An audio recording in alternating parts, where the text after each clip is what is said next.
सवालात कई सारे इश्यूज होते हैं फॉर्मली और इनफॉर्मली या सेमी फॉर्मली बातचीतों में वो पूछते हैं। तो उस सिलसिले में एक फ्रिक्वेंट इशू जो उभर के आता है वो ये है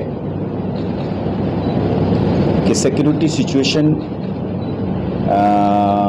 कैसे हम अच्छा कह सकते हैं जब इंसिडेंट्स होते हैं वादी में हो या जम्मू प्रांत में हो, तो कितना सिचुएशन ख़राब है, कितना गंभीर है, इसको लेकर कई सवाल जवाब होते हैं। और कुछ मीडिया के जो मित्र हैं वो ये भी कहते हैं वाकई में आम जनता में इसको लेकर इंफॉर्मेशन की फ़्लो की कमी के वजह से या बारीकी में जानकारी की ना होने की वजह से एक भय, एक खौफ भी रहता है। तो उस सिलसिले में मैं उचित समझता हूँ कि ये कहना लाजमी है। पहले भी मैंने जगह जगह पर ये बात रखी है कि हमारे सामने एक सिक्योरिटी सिचुएशन है और वो सिक्योरिटी सिचुएशन का जो डिग्री है कि कितनी गंभीर है, उस सिलसिले में एक ये रिलेटिव टर्म्स में बहस हो सकती है। वही फ्रीक्वेंसी में, उसी लेवल ऑफ वायलेंस में कुछों का होगा मानना कि ये क्रिटिकल नहीं है या क्रिटिकल है, पर सच्चाई ये है कि अभी भी सिक्योरिटी फोर्स की, लॉ एनफोर्समेंट की अपर हैंड है, कंट्रोल है और एक ऑर्डरलीनेस को बरकरार रखने के लिए एक ताकत जो है वो कायम है। तादाद के हिसाब से, उनकी तादाद के हिसाब से अगर आप गिनती करते हैं टेररिस्ट्स की, लोकल रिक्रूटमेंट की, वादी की बात अगर आप करेंगे, लॉ एंड ऑर्डर की, स्ट्रीट वायलेंस की, स्टोन पेल्टिंग की, जैसे मैंने कहा लोकल रिक्रूटमेंट की, हर लिहाज से आप ये पाएंगे कि there is order, the degree of fear is certainly less than what it was 3 years ago or 4 years ago or 5 years ago, and it is evident from the overall rhythm of life that we witness, be it business, be it schools, be it other educational institutions or public facilities that is running of hospitals and shops and other public goods, transport included. We have a system, we have a rhythm of life which goes on. Having said that, there are foreign terrorists who have managed to infiltrate all of us in the security establishment, have more or less agreed to it, and we are aware of it, and we have not shied away from admitting it. As I have been saying always from time and again, that we have a long border, a border which is porous to the extent that it has jungles, it has nalas, it has riverines, it has several topography and terrain related challenges. So, and the enemy is finding out newer and newer mechanisms of trying to push in terrorists. So therefore we have a challenge at hand in terms of foreign terrorists primarily. Some of our friends say that the challenge is also on account of a few individuals who are or who could be supporting them. That also is admittedly a challenge, like in any society where some persons, some elements would always, because of money or because of other reasons or a combination of reasons, would like to be a part of this syndicate, crime syndicate called terrorism and secessionism, supported by hostile and powers across. ये रहेगा और ये एक challenge को भी हम मानते हैं। और वो दोनों challenge, the challenge of the gun and the bomb by the foreign terrorists and the challenge of a few who are supporting or maybe extending facilitation, these two challenges are being dealt and being dealt firmly in a planned manner.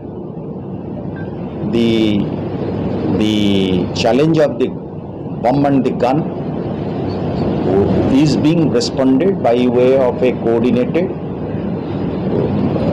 plan of the security architecture, which includes the police, the central paramilitary forces and the Indian Army, and of course our able agencies. As far as the treacherous or treasonous supporter within, he too is being dealt with under the law. We have very able and professionally very competent investigating agencies like NIA, SIA and also police teams within the J&K police who would investigate into the crimes of these supporters, aiders, abettors, facilitators and enemy agents. अब अगर ये कोई पूछता है कि साहब ये सच नहीं है तो उस आंकड़े के एंगल से देखें, या आप एक खौफ की मात्रा के एंगल से देखें, आपको पूरा मिलेगा, खासकर वादी में आपको मिलेगा. There is order and there is a visible change in the situation. The election itself is evidence of it. जो इलेक्शन में पार्टिसिपेशन नहीं हो पाती थी, क्यों नहीं हो पाती थी? इन्हीं टेररिस्ट्स और सेपरेटिस्ट्स की भय से नहीं हो पाती थी. तो टेररिस्ट की, सेपरेटिस्ट की भय जब कम हो गया तभी जाकर वोटिंग पार्टिसिपेशन बढ़ गया.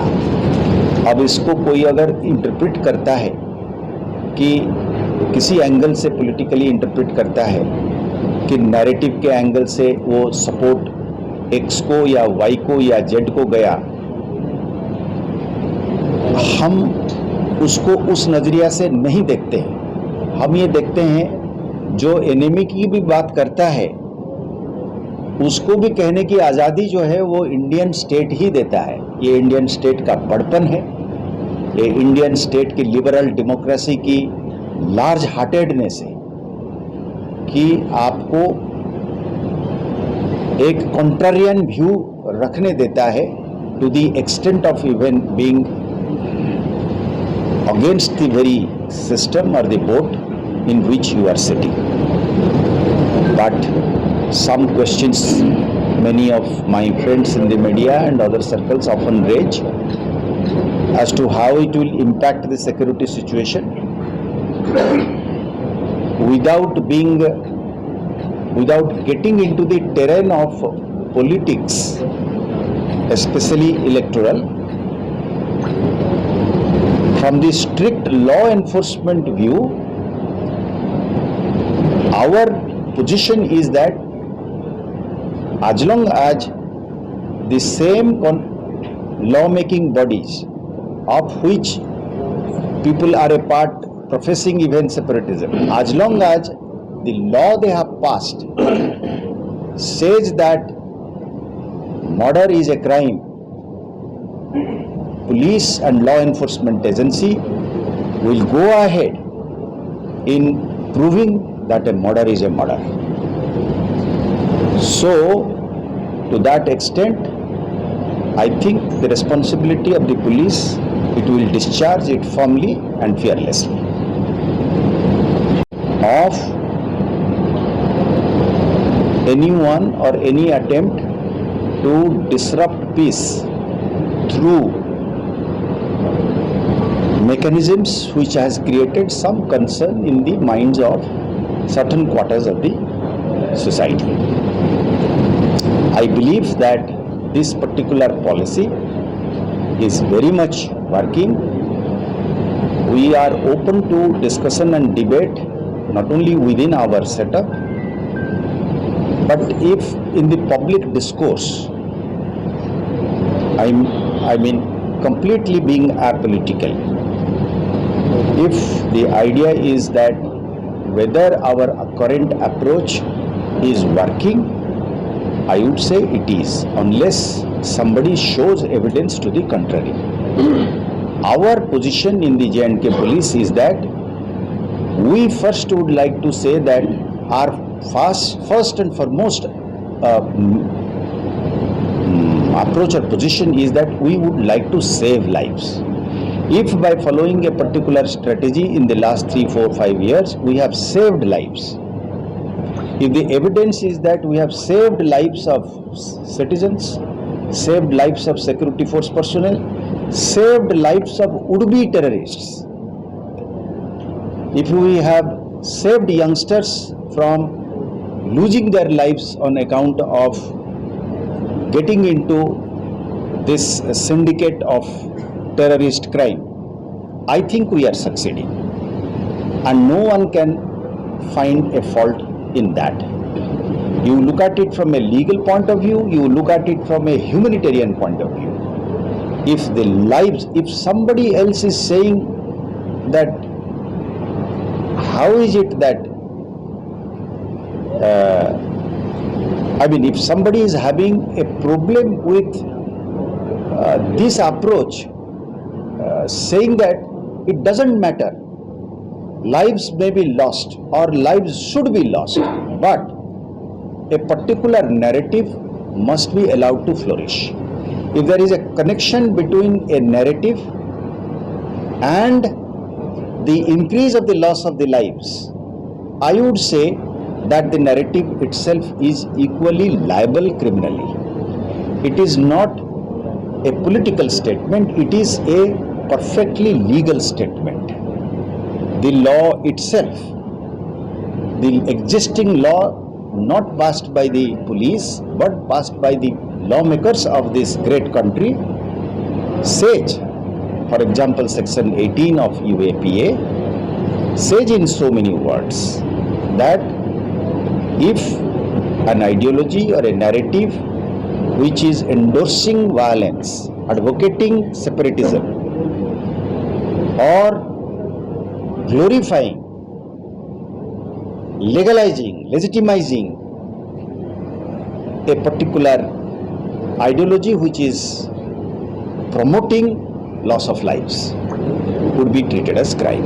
It is that which we are looking at.